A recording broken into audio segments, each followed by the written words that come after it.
Nintendo has failed more than you realize, but they're masters at hiding it. So I'm bringing to light their worst selling products to see if they deserve to flop. Like this glove controller you wear, a never released Wii accessory, and one at the end that should not be possible. But by the end of this video, we'll crown the greatest Nintendo flop. Starting with their robot from 1985. This is Rob the Robot. You may know him from the Mario Galaxy movie, and he comes with all these pieces. And he of course works with the NES, one of Nintendo's first gaming consoles. Now to set him up. And after putting all these pieces on, what Rob actually does is he acts as the player 2 in the NES game called Gyromite. So Rob even gets his own controller. Once Rob presses this red or blue button, it'll actually press the A or B button on the controller. Then he just goes in front of the TV. This was how they did it back in 1985, but I've never actually played the 2-player mode, so Rob, let's get a win. Now to use Rob, I have to pick up this spinning disc, and in the game, I have to move this blue pole. So I'm gonna lower the spinning disc onto the blue button, and it should raise the pole. There we go, look at this, I'm walking free. Oh, and look at this, Rob's success. We have completed the first level of this game. And we're also ranking the failures on a tier list. I give Rob a B tier. He's a little bit hard to set up, but still fun to use to this day. Well, Rob is definitely strange, but also very interesting for 1985, but we still have 8 of Nintendo's biggest failures ever, and the next one is arguably the most popular one. You guessed it, it's the Wii U, the failed sequel to the Nintendo Wii. And while we test one of the worst games made for it, Wii Fit U, we'll see what the Wii U did differently and why it failed. And as I step on the Wii balance board here, a Wii accessory, people thought it was just another Wii, but with this new gamepad controller. Because they're using so much of the same stuff on the brand new console. And they tried adding these gimmicky things like take a picture of yourself to make Wii Fit feel new. You can tell I'm not happy. And I'm at risk of being overweight. And this is the worst rated, sorry, I'm still upset about that last thing. The worst rated Nintendo game, Animal Crossing Amiibo Festival. And the reason why this is the worst rated Nintendo game is because it is literally just a board game. You pick up your little Amiibo figure they tried to make, and they still make them today. You tap it and then let it go. You have to watch the other 3 computers play their turn as well. One of their biggest failures, but what helped Nintendo was experimenting with a second screen for so long, they got the idea for the Nintendo Switch, which was a massive success as we know. So it all worked out in the end. But our next failure allows you to play games with only your arm. Now my friends, I am wearing the next Nintendo failure. This is the Power Glove from 1989. And this makes my hand act as the NES controller. And this was one of the biggest NES failures. It uses ultrasonic sound to communicate with these 3 sensors on the TV to then control Mario. But let's see just how well it works. All right, Mario, let's do this. So if I turn my hand to the right, he's going to the right. Now the left, cool. Now let's try and jump the first Goomba, and hey, we did it. Goomba has been jumped with the Power Glove. This is very fun, actually. Now, I'm not sure that I would play this way every single day, so I can see why no one really wanted this thing. But if you're using it once or twice, or you're playing it with a buddy, I can see how you can get some real fun out of this. But for the Power Glove, I would give an A tier. This thing honestly changed the game. And although our next failure is simpler than this, it might ruin the entire video. Now, Nintendo's most useless product that we can test throughout the entire video. The talking flower. This is a flower from the Nintendo Switch game, Super Mario Bros. Wonder. What sucks about this is you put it on your desk and it talks all day long. Randomly, it'll just... I don't care. So he's annoying, but hey, I'll put him up here and you'll see how he works throughout the video and see why this guy failed so bad. I think you're neat.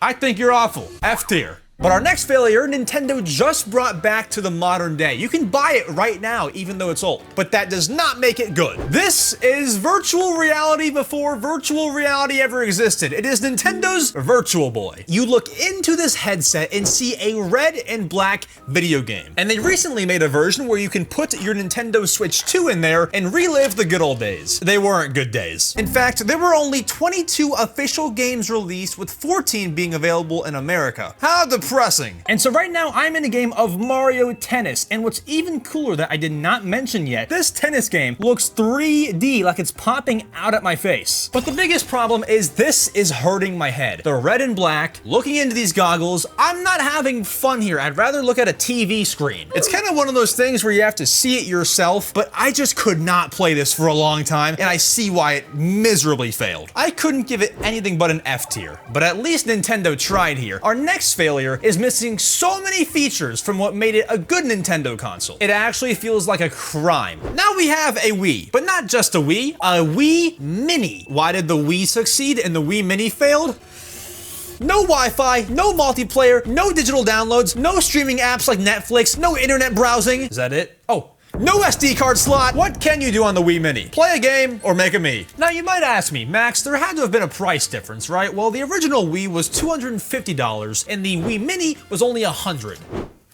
Oh, did I just get a strike? It did release towards the end of the Wii's life, and it did also come bundled with Mario Kart Wii, so if you didn't buy a Wii in its heyday, this might make sense to buy. The only other cool thing that it does, it pops open. Just like a GameCube. Overall, it was more of an affordable option, but it came way too late in the Wii's life. I would go C tier. But if you thought the Wii Mini sucked, our next failure does not even exist. You'll see. My friends, the Nintendo Wii has a canceled accessory that never came out. I have it, kind of. This is the Wii Vitality Sensor, an accessory that was announced in 2009 that you would stick your finger into and it would read your heart rate and a bunch of other stats. After it was announced in 2009, Nintendo said, hey, we'll show you some games for it in 2010. 2010 came around, nothing was shown. Nintendo was asked about it and said, well, it's not ready yet. But although we don't know what games were being made for this, it says my heart rate is a 97. Maybe they would have made a lie detector game where when you tell a lie, your heart rate goes up and your vitals are all over the place. But the whole thing didn't work. But although it didn't come out, it is a very unique idea for some Nintendo games. I would say B tier, just for how cool it could have been. That's how you know this was an absolute fail. But if this did release, this would not be the only weird Wii accessory. We have that next. This is the Wii Speak, brand new, never opened before, so we're getting the full experience. And this allowed you to use a microphone on the Wii to speak to strangers, to use the microphone feature in games that supported it, and it gave your Wii a little bit more life. And the Wii Speak was even seen as dangerous, with news stories being done on it. This character could be the man in California police are warning about tonight. I do not think police were looking for Tortimer. Here I am.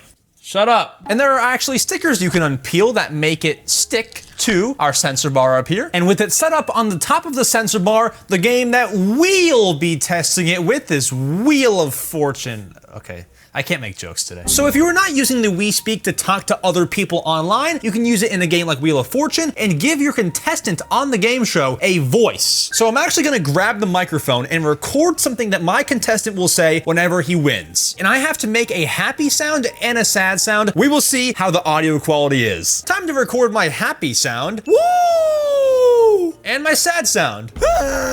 Perfect. Now they recommend you being a few feet away from the Wii Speak when you talk. I was a few inches away, but let's see how it sounds. All right, I don't know this Wheel of Fortune prompt. I'm just gonna hit 1. Maybe we'll hear the sad sound. Hey, it sounds awful, but that's how Wii Speak works in Wheel of Fortune. I wanna hear the happy sound though. Oh, here we go. I think that might say loose tooth. Is that gonna be it? Hey, there's the happy sound too. All right, well, Wii Speak, we can conclude, does not have good audio quality, but in a game like Wheel of Fortune, it's definitely funny. For $20, you can buy a lot better. D tier. But we have one final Nintendo failure left to do. It is my favorite one, and it allows us to print pictures from 1998. This is by far one of the coolest items here. This is the Game Boy printer. And although it was used for a bunch of Game Boy games back in the day, we're using it with the best one, the Game Boy camera. And so how this works is if I take a picture of myself on the Game Boy camera, here we go, cheese.